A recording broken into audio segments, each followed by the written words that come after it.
നമസ്കാരം. സമഗ്രയിലേക്ക് സ്വാഗതം. കണ്ണൂർ വിമാനത്താവളത്തിൽ മെയ് മാസത്തിൽ യാത്രക്കാരുടെ എണ്ണത്തിൽ വർധന. കഴിഞ്ഞ വർഷം മെയ് മാസത്തേക്കാൾ യാത്രക്കാരുടെ എണ്ണത്തിൽ 29%, വിമാന സർവീസുകളുടെ എണ്ണത്തിൽ 36% വർധനയാണ് രേഖപ്പെടുത്തിയത്. കണ്ണൂർ വിമാനത്താവളത്തിൽ മെയ് മാസത്തിൽ യാത്രക്കാരുടെ എണ്ണത്തിൽ വൻ വർധനവ്. കഴിഞ്ഞ വർഷം മെയ് മാസത്തേക്കാൾ യാത്രക്കാരുടെ എണ്ണത്തിൽ 29%, വിമാന സർവീസുകളുടെ എണ്ണത്തിൽ 36% വർധനവാണ് രേഖപ്പെടുത്തിയത്. 1,47,928 പേരാണ് യാത്ര ചെയ്തത്. 1,211 സർവീസുകളും കഴിഞ്ഞ മാസം കണ്ണൂർ വിമാനത്താവളത്തിലുണ്ടായി. അന്താരാഷ്ട്ര സർവീസിൽ അബുദാബി സെക്ടറിലാണ് ഏറ്റവും അധികം യാത്രക്കാരുണ്ടായത്. 23,587 പേരാണ് അബുദാബിയിലേക്ക് യാത്ര ചെയ്തത്.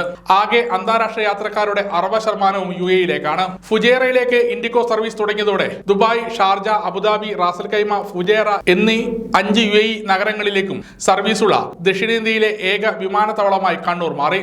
തുടക്കത്തിൽ തന്നെ ഓരോ സർവീസിനും 90%-ലധികം യാത്രക്കാർ ഫുജേറ സെക്ടറിലുണ്ട്. ജൂൺ മധ്യത്തോടെ ദമാമിലേക്കും ഇൻഡിഗോ സർവീസുകൾ ആരംഭിക്കും. സമഗ്ര ന്യൂസ്, കണ്ണൂർ.